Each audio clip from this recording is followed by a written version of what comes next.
A partir de este momento, estamos cara a cara con la política y sus protagonistas. Cara a cara con los temas sociales y económicos. Cara a cara con la agenda de Jalisco. En esta mesa caben todas las ideas. Promomedios Radio presenta Cara a cara con el periodista Enrique Tusain.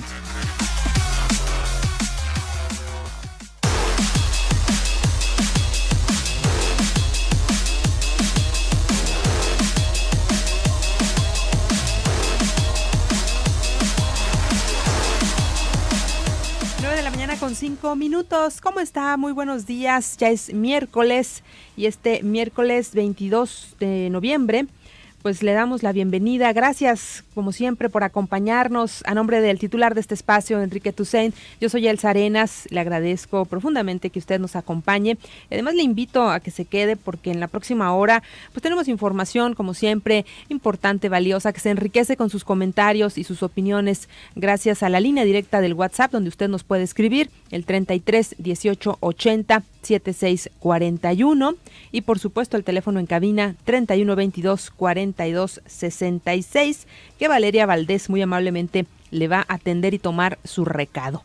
Le recuerdo que en las redes sociales nos puede seguir Zona 3 Noticias en Facebook y @Zona 3 Noticias en Twitter. Nuestra página web www.zona3.mx, ahí usted nos puede ver y nos puede escuchar. Por supuesto el canal de YouTube también de Zona 3, donde podrá usted en cualquier momento más adelante escuchar este y otros programas de Cara a Cara. Bueno, pues el tema hoy muy interesante porque ayer se presentó ya el estudio del Programa Nacional para la Prevención del Delito, el PRONAPRED, y bueno, pues las acciones de los municipios en materia de prevención, evidentemente, y de educación en varios de los rubros que se analizaron. Tengo ya aquí a nuestros invitados. Augusto Chacón, director ejecutivo de Jalisco. ¿Cómo vamos? ¿Cómo estás, Augusto? Buenos días. Hola, Elsa, buenos días. Un gusto estar aquí. Buenos días a las y los radioescuchas. Usted ya lo conoce bien, ha sido colaborador de Cara a Cara. Muchas gracias. Y también agradezco mucho a Paola Lazo Corvera. Ella es vicepresidenta del Centro de Justicia para la Paz y el Desarrollo. Paola, bienvenida. Muchas gracias, bienvenida. Buenos días a las y los radioescuchas. Gracias por la invitación. Muchas gracias. Si me permiten, antes de entrar en materia, quiero lanzarles la pregunta del día a todos nuestros radioescuchas para que participen, opinen y cuestionen también del asunto del incremento al salario mínimo para 2018. Pasará de 80 pesos con 4 centavos a 88 pesos con 36 centavos diarios, el salario mínimo. Para usted, esto es significativo, comparando con otros años en que eran centavos lo que incrementaba, pues ahora al menos fueron 8 pesos. ¿Es suficiente o sigue siendo una burla? Definitivamente, ¿usted qué opina? ¿Sí? ¿Es válido lo que usted opina al respecto de nuestras autoridades federales, a pesar de que ya tienen un par de años impulsando, presionando para que el salario mínimo pues realmente sea algo más digno, que alcance para al menos la canasta básica? Bueno, pues ahora serán 8 pesos con 30 centavos, 32 centavos para ser exactos, lo que incrementará a partir del próximo año el salario mínimo diario. Y pues ahí está la pregunta. Usted envíenos sus comentarios al respecto. Y también, antes de entrar en materia, solo pues recordar también el día de ayer la noticia que pues se han estado presentando y que se espera continuará con algunos otros personajes del gabinete del Ejecutivo Estatal. Miguel Castro, tal como ya lo había dicho, el día de ayer por la tarde dio a conocer que presentó su licencia al cargo de titular de la SEDIS. Ya le presentó al gobernador esta licencia junto con el informe que está solicitando el gobernador a cada uno de los miembros de su gabinete de cómo dejan su encargo, pendientes que se hizo, que no se hizo. Lo dio a conocer ayer por la tarde en pleno centro tapatío y a partir de hoy, la primera hora de este miércoles, pues ya no es el titular de SEDIS. Lo relevante aquí es que él desde principios de año fue el primero que al correr el maratón de Guadalajara en redes sociales, él levantó la mano y dijo, mi próxima meta es Guadalajara 2018. Fue el primerito que dijo, yo voy por Guadalajara. que no era novedad. Desde hace tiempo se ha mencionado que él, desde las pasadas elecciones, sus intenciones eran pues contender por la alcaldía de Guadalajara. No se le ha permitido, no le han dado esa posibilidad. Ayer se le cuestionó, va por Guadalajara, y en varias ocasiones muy sonriente él dijo: no me descarten para el gobierno del estado de Jalisco. Como todos han mencionado, excepto Eduardo Almaguer, ha dicho: yo me pongo a disposición de mi partido, voy a seguir trabajando, voy a moverme en los municipios, pero no me descarten. Es más, encártenme. Con eso concluyó muy puntualmente, y creo que más claro no se puede. Sin embargo, pues se complica el panorama interno en el PRI, porque todos quieren ser el candidato a la gobernatura del estado. Pues fue el ex fiscal Eduardo Almaguer, que él dijo: si no voy como candidato a gobernador, pues no voy por nada. Y hasta se lo pensó, se retrasó en varios días en tomar la decisión de pedir su licencia. Quién sabe qué le dijeron al oído para convencerlo. El propio presidente del PRI, Héctor Pizano Ramos, pues también está muy puesto a ir por la candidatura del gobierno del estado. Y Francisco Ayllón, de manera más medida, pero siempre lo ha reiterado: pues yo si quisiera, nunca he sido, sería lo mejor. También tiene intereses, por supuesto. Quizás algunos aceptarían, como el caso de Francisco Ayllón, que se ha mencionado, que lo puedan acomodar por una senaduría. En la misma encuesta que Zona 3 realizó con el periódico Mural, lo colocó en fórmula por la senaduría por Jalisco, para representar a Jalisco del PRI, y a Héctor Pizano también. Quizás no se le ve mucho perfil para ser candidatos a la gobernatura. Eduardo Almaguer, pues definitivamente sí lo han de conocer en todo el estado, pero quién sabe qué percepción tengan de él. Y Miguel Castro se ha movido mucho desde el 2015, que tomó las riendas de CEDIS, después de que se fue Salvador Rizo.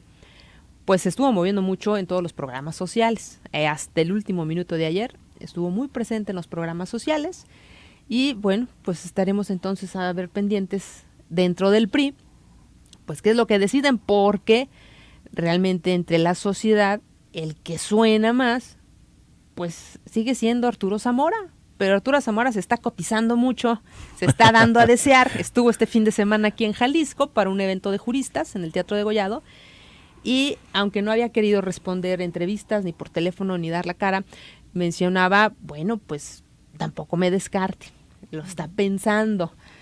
Se está cotizando alto Arturo Zamora, que en la encuesta que les recuerdo la semana pasada Zona 3 realizó junto con Mural, pues era el candidato que quizás más batalla le podría presentar, a quien ya sabemos también va a buscar la gubernatura, que es Enrique Alfaro.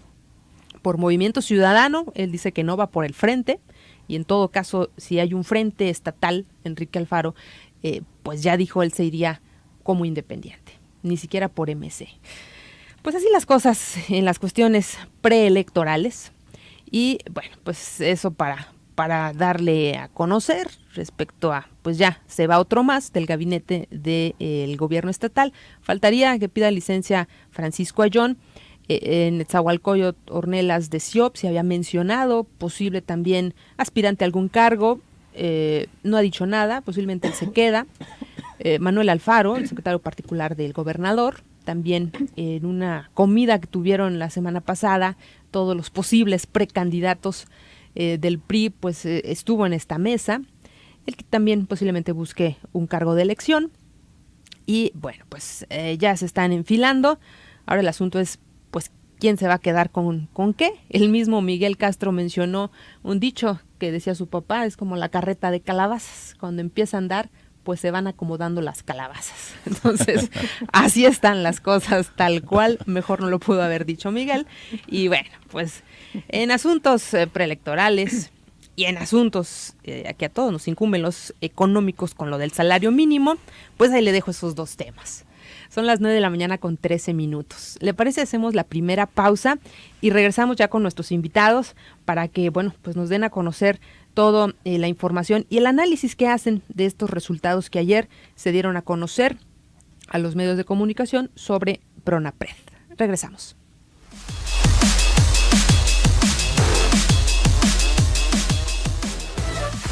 Zona 3, Estética Auditiva, en el 91.5 FM. Síguenos en Facebook como Zona 3 Noticias.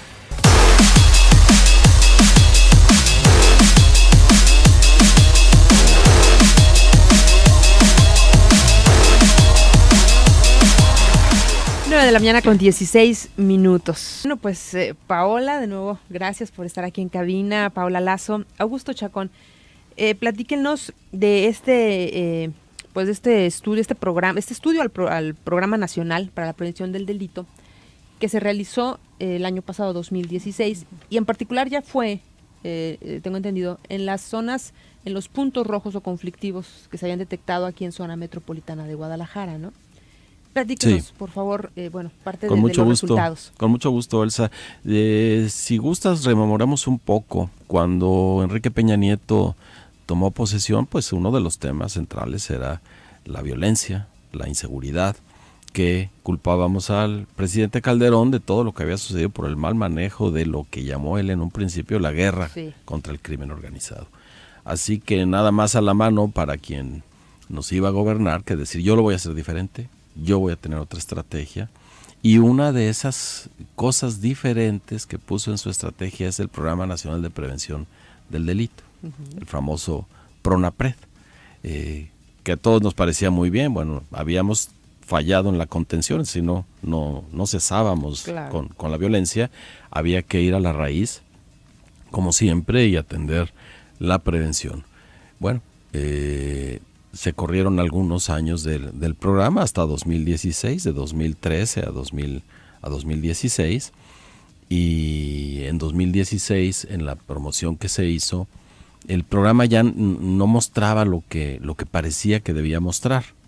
Y en 2016 el gobierno federal le puso a este programa solo para Jalisco 82 millones de pesos, que se iban a aplicar en proyectos que tendían a la prevención, eso se decía, en 6 polígonos del área metropolitana de Guadalajara, 6 barrios y colonias en 6 municipios, en El Salto, en Guadalajara, en Tonalá, en Tlaquepaque, en Tlajomulco, en Zapopan. Y esto sucede a través del gobierno del estado, particularmente del Consejo de Seguridad del estado y su centro de prevención social de la delincuencia.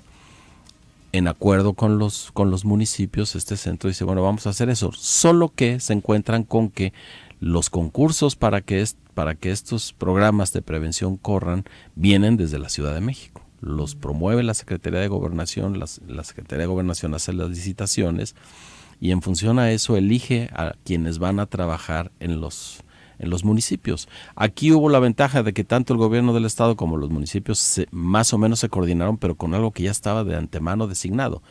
No solo el territorio, sino los programas que iban a correr sin un diagnóstico que surgiera de quienes están perfectamente enterados, que son los municipios. Bueno, ese es el panorama general.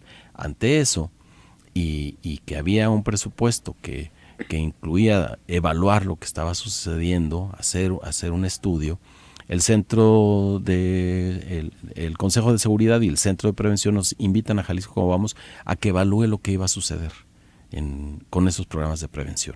Nos lo propone más o menos en julio de 2016, el programa iba a empezar a correr desde septiembre administrativamente, y así el Consejo propone una encuesta, nosotros la coordinamos, aunque la paga la Secretaría de Gobernación, nosotros coordinamos lo que se va a hacer, es una encuesta en donde se pregunta lo mismo en todos los lugares del país donde PRONAPRED funcionaba, y nosotros dijimos, evaluemos un poco más, sí, esta parte cuantitativa, ir a 2.400 hogares, 55 planteles educativos, que son casi 8.600 encuestas, quinto y sexto de primaria, secundaria y preparatorias, además de los 2.400 hogares. Pero dijimos, vamos a un poco más, ¿por qué no vamos a ver también qué sucede en estos talleres, en estos programas, en estos cursos que se presumen de prevención?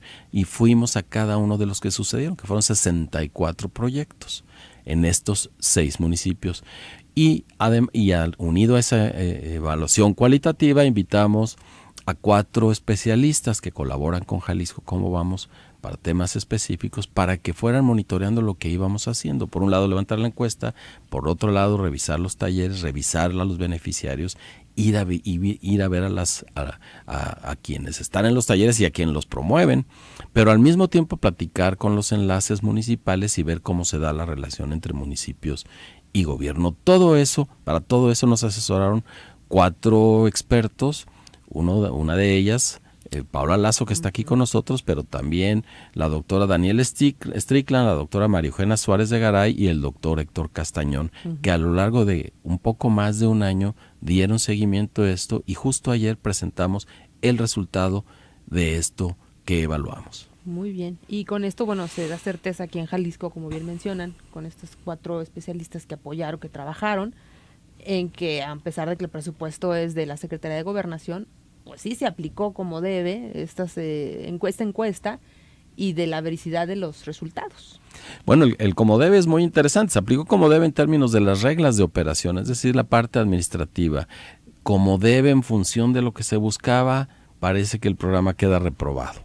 No, lo que se hizo no cumplió el fin último, que era poner la semilla de la prevención, de la reconstrucción de comunidades, de darle a los jóvenes otro tipo de oportunidades, de rescatar a las mujeres de la violencia cotidiana en la que viven, o de comenzar a rescatarla, o de darle información a los jóvenes respecto a embarazos prematuros, respecto al contacto con la violencia, a dirimir conflictos. Todo eso está en el meollo de la prevención de la violencia y el efecto buscado no iba a suceder con esto que nosotros pudimos evaluar en campo, pero para eso, bueno, Paola es la experta y nos podrá decir qué vio ella que sucedió con esto que promovió la Secretaría de Gobernación y que aquí bien se hizo. No quiere decir que haya sido todo desperdiciado, porque hubo gente que obtuvo beneficios, que recibió cursos, que convivió con sus vecinos, pero lo que necesitamos es un asunto social, no solo individual. Claro, y efectivamente, Paola, los resultados, como bien menciona, del estudio son los que pues dan a entender, como bien dices, que no han sido efectivos o del todo no se ha hecho lo que se debería para prevenir. En cuanto mencionas, evaluaron bullying, sobre también acoso a los menores en las escuelas, la violencia intrafamiliar. Platícanos, por favor, Paola, parte de lo que evaluaron. Mira, parte de lo que se hizo en la evaluación cuantitativa, en el estudio, que permitió generar una línea base, que va a ser, digamos, un instrumento muy interesante para poder tenerlo también como recurso para posibles próximos programas o futuros programas que se hagan a nivel estatal y a nivel municipal. Hay una base con una información que sí nos platica y nos describe muy claramente cómo están las relaciones en los hogares, cómo se da la convivencia, las relaciones en la pareja, en la familia, con los hijos, con los padres, con los vecinos y en la comunidad, y a nivel de las escuelas, cómo se da la convivencia, la relación entre los chicos y las chicas, qué situaciones específicas de abuso, de acoso, de agresión, de violencia, de falta de respeto, de que les tomen sus cosas, en la cotidianidad escolar, ¿no? Viven y experimentan los chicos y las chicas, y por otro lado la manera en la que si están siendo atendidos por los profes o no, por las maestras y los maestros o no, también la cuestión de cómo perciben la seguridad al interior de sus escuelas y en las inmediaciones específicas de cada escuela, que eso también es como muy interesante. Si viven situaciones de extorsión, de amenaza, si hay venta de drogas, si hay cuestiones de alcohol. Entonces, la verdad es que es un panorama muy amplio y muy claro, muy feo. La verdad es que, para decirlo así burdamente, no son alentadoras. El diagnóstico, el resultado del diagnóstico no es un resultado alentador, es un resultado serio. Hemos tenido ya un acercamiento primero con personal de la Secretaría de Educación, para poder hacerle llegar también a los maestros y a las maestras y a los directivos esta información, para que también conozcan qué resultado obtuvieron en sus escuelas y en las de su zona escolar, para que podamos también, se puedan pensar estrategias específicas, ¿no?, de atención más directa dentro de las escuelas con quienes están a cargo del trabajo directo con los estudiantes y con las estudiantes, ¿no? Entonces, esa parte también fue como muy importante. Y una de las cosas que fue muy valioso de esta línea base fue que nos permitió entonces comparar los resultados de estos 64 proyectos, porque en total fueron 64 programas o 64 proyectos que se implementaron en estos 6 municipios en áreas de riesgo ya previamente identificadas y detectadas, y entonces nos permitió contrastar, a ver, de esto que sale en el estudio de línea base, qué tanto los proyectos y programas atendieron estas necesidades, ¿no? Y entonces lo que sí vimos es que realmente los objetivos que tenían estos programas no iban orientados a responder a estas necesidades específicas. Y una de las cuestiones que observamos es que desafortunadamente se hizo el estudio de línea base, pero ya estaban identificadas las poblaciones específicas a quienes se iban a dirigir los programas. Entonces solo se licitaron, digamos, los proyectos, pero no a quienes iban a atender. Entonces, en ese sentido, digamos que las poblaciones que nosotros a la hora de hacer el análisis vemos como más vulnerables y más necesitadas del trabajo con ellos y con ellas, no recibieron este apoyo, ¿no? Y otra dificultad que también vemos es que muchas veces cada programa se establece de acuerdo a los horarios de quienes van a implementarlo. Y entonces, y a donde encuentran también facilidades, por ejemplo, que les prestan un salón, que les prestan una cancha deportiva, que les prestan un espacio donde pueden llevarlo a cabo. Y entonces a veces ponen los horarios de 12 a 2 o de 4 a 6 y resulta muy poco viable que la gente de la comunidad, y que sobre todo las poblaciones que nos interesa que vayan, puedan acceder y atender a esos talleres, ¿no? Entonces terminan yendo las señoras ya más grandes o quienes no están, como necesitando tanto de esa atención específica, ¿no? Entonces también eso vemos que es una gran dificultad, falla, ¿no? Sí. Y otra falla que se notó como muy latente también y muy presente fue, el programa está planteado para implementarse en un año. Sin embargo, todos sabemos cómo funcionan las administraciones en términos de recursos. El recurso tarda un montón en llegar. Y entonces, a la hora de la hora, las organizaciones que implementan, las empresas o organizaciones que llevan a cabo los talleres y la implementación de los programas, no tienen más que 3 o 4 meses de implementación. Y entonces, en 3 o 4 meses, es difícil generar impactos reales y sustantivos que puedan modificar, porque lo que se tiene que modificar son prácticas, maneras de relacionarse, maneras de convivir, maneras de percibir lo que es una violencia o no, lo que es una agresión o no. Esos son procesos pues más largos y más profundos, ¿no? Y entonces no terminan, en este periodo tan breve, no terminan generando ese impacto, terminan generando impactos más superficiales y a veces como lo mencionaba Augusto, muy en tono individual y no en tono comunitario, ¿no? Entonces nosotros veíamos como muy claro que lo que tiene que promoverse es justo cohesión comunitaria y justo cambiar maneras de pensar, maneras de percibir, la manera en la que nos relacionamos y la manera en que convivimos cotidianamente para poder ir erradicando estas acciones violentas y prevenir realmente la violencia y por ende después el delito, ¿no? Por supuesto, como comunidades, ¿no? Que comparten esas problemáticas en estas zonas que, bueno, ya están detectadas y que, bueno, lo que bien mencionas, Paola, es que se han detectado errores en la implementación de este programa que mucho va a ayudar el estudio que se los está dando a conocer. Ahora, el asunto es si lo van a considerar, lo van a tomar en cuenta, las cuestiones administrativas, por ejemplo, que eso pues año con año así es el asunto de los presupuestos y en todas las obras y en todo sucede así, es un verdadero problema que es un lastre porque se viene arrastrando año con año. Claro. ¿Qué recomendaciones, Augusto? En la publicación hay recomendaciones, pero además el estudio tuvo una ventaja, lo hicimos de la mano tanto con el Consejo de Seguridad como con el Centro de Prevención del Delito del Gobierno del Estado y los enlaces municipales que tienen que ver con lo que está sucediendo y que conocen su territorio. Sí, los señalamientos ahí están, los errores que muchos se propician por la parte administrativa están señalados y nos parece que es un buen punto de partida, una línea base, como decía Paola, para que de aquí en adelante la prevención se haga tomando en cuenta todo esto que ya aparece en el estudio y que van a tomar en cuenta porque, insisto, tanto de los municipios como del gobierno del estado fueron parte del análisis, no están sorprendidos, inclusive algunas cosas que ya estaban sucediendo fueron cambiando a partir de lo que los especialistas iban observando, solo que hay una curiosidad con este programa que Peña Nieto anunció con tanta emoción. En 2017, para 2017 el Congreso ya no le dio presupuesto. Ah, caray. 0 pesos. 0 centavos. La política pública está anunciada, es muy buena, tiene un programa que luce muy bien, pero no le dieron un solo centavo. Es decir, ese es el mejor comentario que puede haber respecto a qué sucedió con este famoso Pronapred. Pero eso no inhibe que a escala estatal y municipal tengamos que hacer acciones de prevención. Si no empezamos ahorita, siempre va a ir haciéndose cada vez más tarde. Y este estudio lo que permite es tener esta línea base para decir, de aquí partimos. Y hay que ir a otros polígonos y hay que ir con otras intenciones. En términos administrativos, para mencionar una de las aberraciones que surgen, es que los dueños de los proyectos, quienes ganan los concursos, están obligados a tener gente.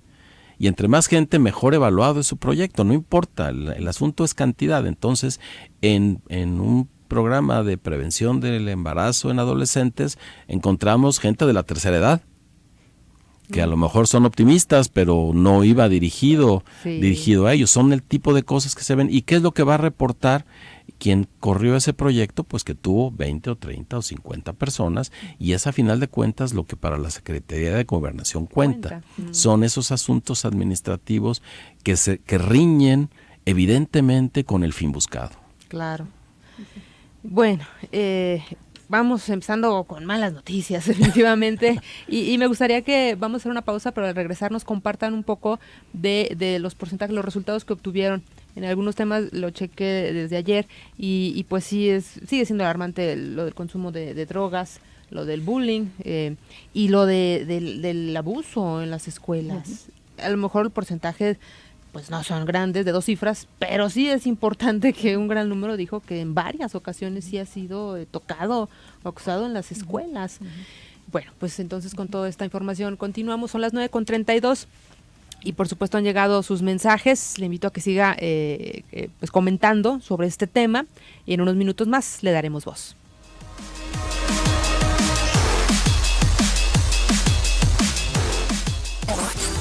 Zona 3, a tu gusto.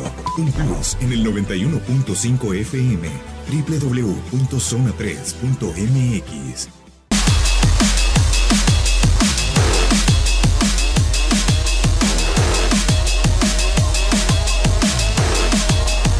De la mañana con 36 minutos. Continuamos aquí platicando con Paula Lazo, vicepresidenta del Centro de Justicia para la Paz y el Desarrollo, CEPAD, y Augusto Chacón, director ejecutivo de Jalisco. ¿Cómo vamos? Antes de la pausa, pues quedamos en que nos compartieran un tanto los resultados que obtuvieron de este estudio del PRONAPRED, porque, bueno, para nuestros radioescuchos que a lo mejor todavía no conocen bien estas cifras, pues se les van a parar los pelos de punta en varios de los resultados que obtuvieron.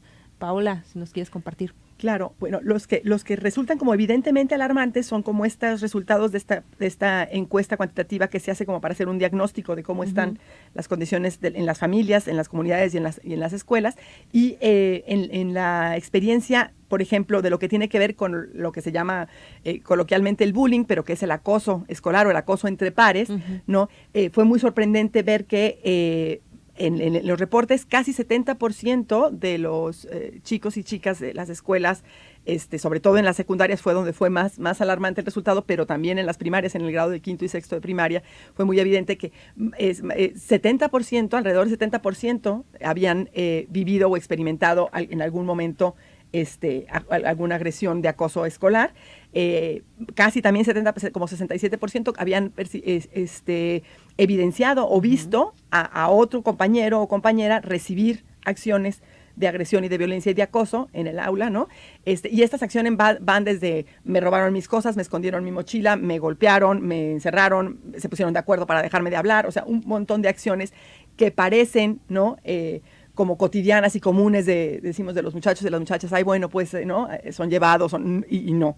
Realmente son cuestiones que humillan, que vulneran, que ponen al otro en una condición de riesgo, ¿no? Y de inseguridad emocional, afectiva y física también, ¿no? Porque muchas de estas agresiones terminan resultando en violencias físicas, ¿no? Que igual las psicológicas hieren a veces muchísimo más, por supuesto, ¿no? Entonces, este es un escenario preocupante, y preocupante es también la cantidad de chicos y de chicas que comentaban o reportaban haber sido testigos, ¿no? O haber sido, haber visto y haber evidenciado este tipo de violencia y agresión y no haber hecho nada, ¿no? Y en algunos casos reportaban también que los maestros y las maestras también o se hacían de la vista gorda, o la manera de querer parar la agresión era muy superficial, ¿no? Era ya, eso no se hace, a ver, quedamos que aquí no se bulea, y ahí, ¿no? Y no haciendo acciones específicas para transformarla, ¿no? Otro dato que es muy alarmante, me parece a mí, tiene que ver con los tocamientos, sin consentimiento, ¿no? En las escuelas, y que fue más reportado en las secundarias y en las prepas que en las primarias, pero reportaban alrededor del 9% si sumábamos los que fueron tocados una vez, o los que fueron tocados pocas veces, o los que fueron tocados varias veces, que eran todos 3%, pero si los sumábamos nos daban 9% de los estudiantes han sido tocados sin su consentimiento, ¿no? Y entonces esto acerca también a a situaciones de abuso sexual y de esta idea de si yo puedo tocar tu cuerpo sin tu consentimiento y hacerlo entre la broma y finalmente sucede, pues de ahí a que yo pueda tener un acto de acoso sexual más fuerte o de agresión sexual o violación sexual, no, más fuerte es un solo paso, ¿no? Y lo comparábamos con el dato de justo de las relaciones sexuales sin consentimiento o por la fuerza, ¿no? Y reportaban también que alrededor casi del 4% habían tenido alguna experiencia de no, esto sumado también con el que una sola vez, varias veces o muchas veces, ¿no? Sumaban casi el 4% de estudiantes que habían tenido una relación sexual forzada, digámoslo así, por llamarlo, que es gravísimo, claro, ¿no? Que es gravísimo, porque supuesto. Porque estudios ¿no? secundarias preparatorias. Por supuesto, o sea, ¿no? Menos de 18 años. Y es gravísimo además porque, por supuesto, que quienes son más propensas a ser víctimas de este tipo de agresión son las chicas, las niñas, las jovencitas y las mujeres, ¿no? Entonces, cuando vemos los datos también de violencia de género en la comunidad, pues por supuesto que vemos que se están germinando ahí, que se está generando y que no estamos haciendo las acciones adecuadas para prevenir este tipo de violencia de género y violencia sexual en el ámbito escolar, ¿no? Y en el tema de drogas también. En toma de drogas los datos son muy alarmantes. Por ejemplo, en las secundarias, insisto, no es en todo el área metropolitana de Guadalajara, son en 6 municipios y en solo partes pequeñas de estos municipios, que no damos los nombres de las colonias porque sería estigmatizar, justamente porque son muy puntuales. Tanto las preparatorias como las secundarias en las que se hizo el estudio tienen que ver con estas zonas vulnerables.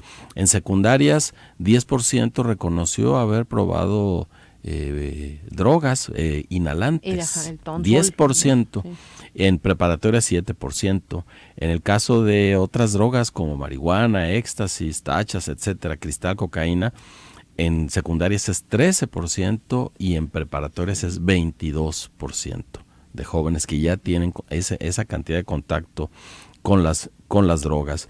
Si lo han detenido los policías por estos consumos, 6% de los chavos de preparatoria dijeron sí, 5% de los chavos de secundaria. ¿Has tenido alguna vez un arma para defenderte? Y esto es muy importante. En las secundarias, 20% dijo sí. Y en preparatorias, 16%. Y un dato que a mí me parece muy alarmante, que habla de la desigualdad, que habla de esta manera perversa de nuestra justicia. Le preguntamos si a los jóvenes de secundaria y preparatoria se han tenido algún familiar cercano preso en la cárcel. Si antes de dar el dato recordamos el índice de impunidad que hace poco se refrendó de 98%, 99% prácticamente, pues en las secundarias de estas zonas del área metropolitana de Guadalajara, 38.9, 39% nos dijeron sí, he tenido un familiar en la cárcel, y en las preparatorias 32%. Es decir, ¿qué está pasando con la justicia? Que para ciertas cosas es muy laxa, y en estas zonas peculiares que necesitan una mirada y una atención especial, la policía, el sistema de justicia entero se ceba en estas comunidades y vemos esa cantidad de contacto con la prisión, con las armas, con las drogas. Es decir, la prevención no está funcionando. Exactamente. ¿Qué está pasando ahí? Sí. Y esto que menciona Augusto me parece que justo también nos permite visibilizar estos contextos que están tan estigmatizados, ¿no? Y que justo cuando reflexionábamos cómo compartir los datos, queríamos cuidar precisamente el no proporcionar los nombres de las colonias porque de por sí ya están social y culturalmente estigmatizadas. Claro que cuando nos acerquemos a las escuelas, por ejemplo, y a los directivos, por supuesto que vamos a darles los datos precisos de su escuela y de su entorno, que va a ser muy importante para que se puedan atender, pero a nivel social también hay que cuidar como esa parte, porque efectivamente una situación que se vive, y cuando vemos, por ejemplo, que los datos en secundaria son mucho más alarmantes todavía en términos de violencia y de entornos de agresión, tiene también mucho que ver con esta estigmatización que se tiene de las y los jóvenes, ¿no? Si uno platica en general con los adultos, con los maestros, con los académicos, hay una percepción tan negativa de la juventud, de las y los adolescentes, de las y los jóvenes, que entonces ellos finalmente ya entran de entrada a un entorno en donde ya se les rechaza, en donde ya se les considera, ¿no?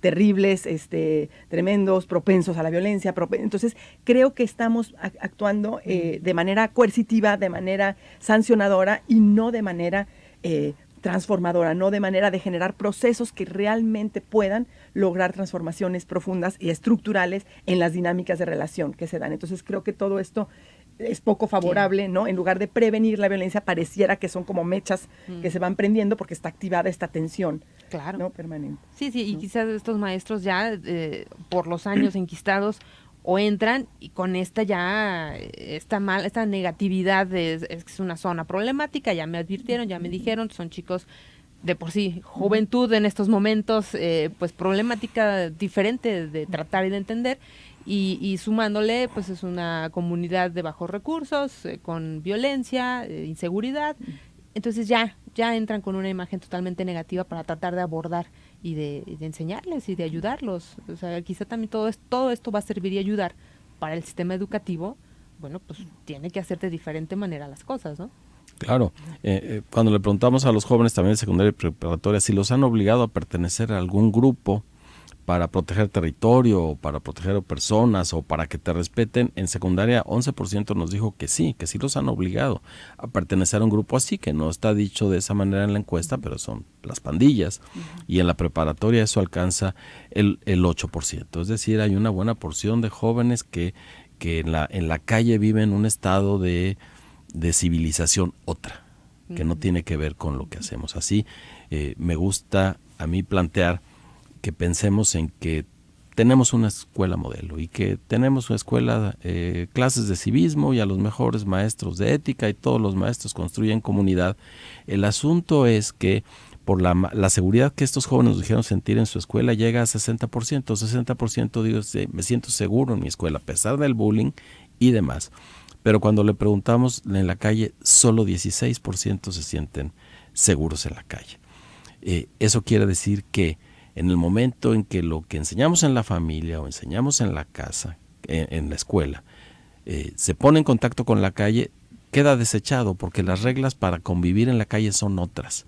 Todo lo que nos dicen nuestras familias, todo lo que nos dicen en la escuela no sirve para la convivencia cotidiana en la calle porque se sienten inseguros, porque se sienten acosados, porque necesitan pertenecer a una pandilla, porque buscan armas para pertenecer o drogas para evadirse. En ese espacio que es la calle, que es la colonia, que es el estado, el municipio, es donde debemos intervenir como comunidad. De ahí que las acciones de prevención no deban pensarse exclusivamente en el individuo, sino en cómo los individuos construimos ciertos tipos de comunidades para conseguir qué es lo que estamos buscando.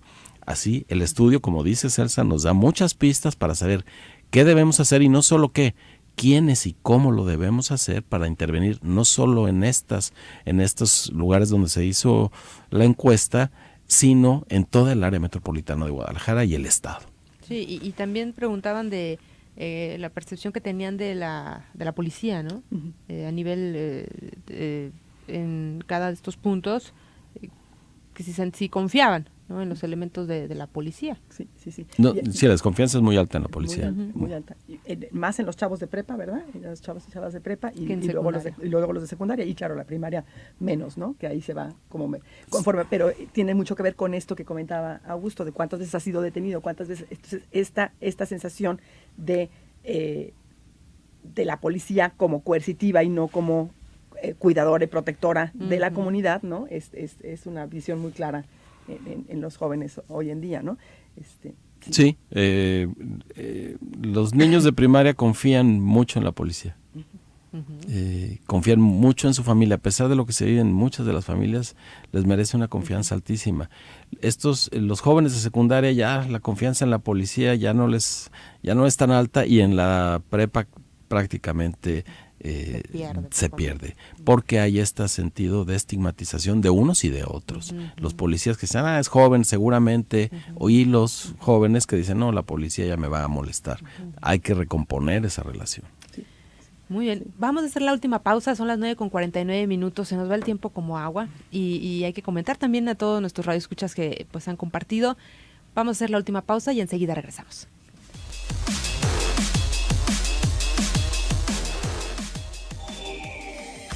El renacer de los grandes hits. Zona 3, 91.5 FM. Síguenos en Twitter como Zona 3 Noticias.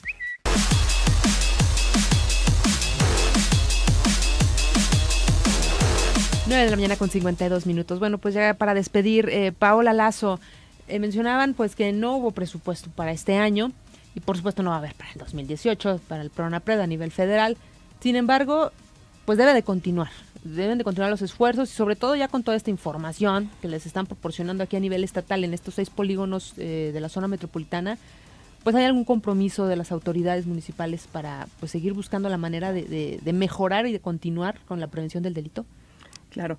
Mira, lo que justo comentábamos ahorita en el receso es que hay un interés particular del Consejo Estatal de Seguridad Pública a nivel del Estado de Jalisco, directamente aplicado o implementado por el Centro Estatal de Prevención, en darle continuidad a este tipo de programas, ¿no? O sea, y continuar con programas específicos de prevención, ¿no? Digamos que Jalisco es de los pocos estados que sí tiene una plataforma programática de prevención de violencia y quiere seguir manteniéndola y seguir trabajándola e impulsándola, ¿no? Tienen como mucho interés en utilizar los resultados del informe, tanto del estudio de línea base como de la evaluación que se hizo de los programas, para poder diseñar y reformular nuevos proyectos y nuevos programas para la atención específica y de la violencia, ¿no? Y la prevención del delito, ¿no?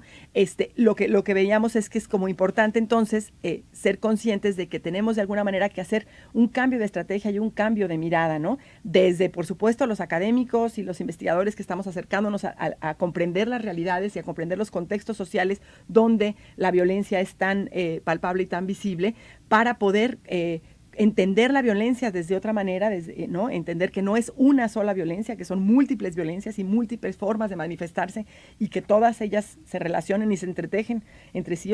La violencia es una situación que se construye de manera sociocultural y que tiene que ver con todos los que formamos parte de esta sociedad, sí, ¿no?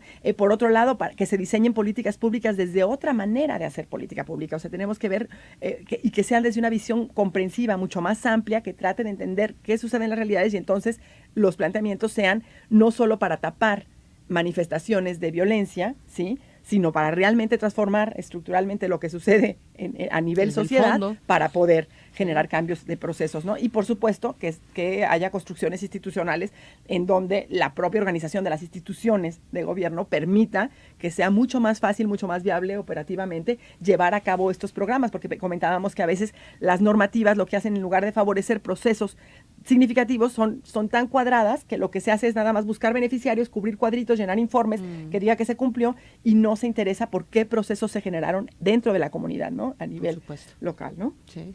Sí, está la ventaja de que el Consejo quiere seguir, el Centro Estatal de Prevención quiere seguir, tienen la voluntad y lo van a hacer. Hay una plataforma programática para hacerlo y además percibimos en los 6 municipios interés en atender, porque ellos tienen el problema concreto y lo viven todos los días. Con más o menos capacidades, en los 6 municipios vimos interés de los municipios. Así que tenemos todo, ya tenemos una línea base, podemos saber el qué, tenemos una buena cantidad de expertos y hay que reconocer aquí al director del Centro Estatal de Prevención, a Luis Basaldúa, que estuvo presente en lo que hicimos, recibió la crítica con entereza, no dejó de trabajar y nos facilitó el trabajo de la manera más amplia, así como la doctora Ruth Gallardo. Así que sí, queda mucho por hacer, ya tenemos el camino y tenemos una sociedad de investigadores, de académicos, de ONGs, no solo Jalisco Cómo Vamos, que están dispuestas a entrarle, que conocen el problema de primera mano y que solo se necesita articularlo para conseguir los recursos, los fines que estamos buscando. Por supuesto. Pues muchas gracias y leemos el mensaje de 1345 sobre el salario mínimo. Dice, es una burla para la situación económica del país. Qué triste que los políticos no piensen en mejorar la calidad de vida de nosotros. Pues muchas gracias. También 4947, el salario mínimo es una burla. Además, ganas más y te descuentan más en impuestos. Entonces, ¿qué te queda del aumento? Mi nombre es Rosario. Gracias, Rosario, también por tu comentario. El aumento al salario mínimo sigue siendo una burla, sobre todo si vemos cuánto aumentó el del presidente, nos comenta Francisco. También, yo tengo un crédito hipotecario de Infonavit, esa deuda está contemplada en salarios mínimos, junto con una tasa de interés y año con año no veo que baje mi deuda. Entonces, para mí, por ese lado, se me hace muy alto el incremento. pues también. Es malo que suba el salario mínimo porque todos los que tenemos los créditos de Infonavit en salarios mínimos, pues incrementa la deuda y el Infonavit no quiere cambiar los créditos a pesos porque pues ahí tienen su minita, nos comparte 3019. Reportar, bueno, también sería bueno que el presidente y todos los diputados, magistrados, servidores públicos de alto nivel se reduzcan el sueldo, el recién actualizado salario mínimo. Finalmente dicen que la gente puede vivir con eso. Pues recordemos que Enrique Peña Nieto no es señora de casa, ni sabe cuánto cuesta el kilo de tortillas. Es una burla la gasolina, el aumento al gas, a la luz. Pues ¿de qué sirvieron las reformas? Muchas gracias por tu comentario, Javier. Insisto que se autorizan los diputados bonos y eso duele, y la burla, pues que creen que estamos tontos. Javier Preciado, muchas gracias. También me gustaría que fueran a Tonalá para que vean la zona peatonal que van a dejar. No quieren contaminación con ciclovías, con zonas 30 y zona peatonal, pero pues por dónde van a pasar los vehículos. Es un comentario también, gracias, de 8733. Y por último, también el incremento comparado con años anteriores, bueno, pero no es bueno, pero no suficiente. Lo que más molesta son las manifestaciones de la clase política, que señala que es bastante. Creo que es una burla más a los ciudadanos. A mi punto de vista muy personal, siento que no hay mejor programa al delito que el combate directo, atacando la impunidad y la corrupción, y verdaderos cambios en los códigos penales de toda la nación, sobre todo en la educación a los jóvenes. Y se me van a quedar muchos más mensajes. Maestros amenazados por padres de familia, comenta Norma. También excelentes invitados, gracias Raimundo, gracias por la mesa de debate, nos dice. Y bueno, también opina sobre el salario mínimo, y también que es raquítico, nos comentan sobre el salario mínimo, sobre todo cuando eres una persona con discapacidad. Bueno, pues muchas gracias a todos por sus comentarios y por participar. Nos despedimos, gracias Augusto, gracias Paola. Yo soy Elsa Arenas, que tenga un excelente miércoles. Y pues por aquí seguimos. Gracias a ti, buenos días. Un privilegio, Elsa, gracias. Gracias, Elsa. Buenos días a todos y a todas. Muchas gracias. Gracias, Paola. Mañana una cita a las 9 de la mañana con Cara a Cara.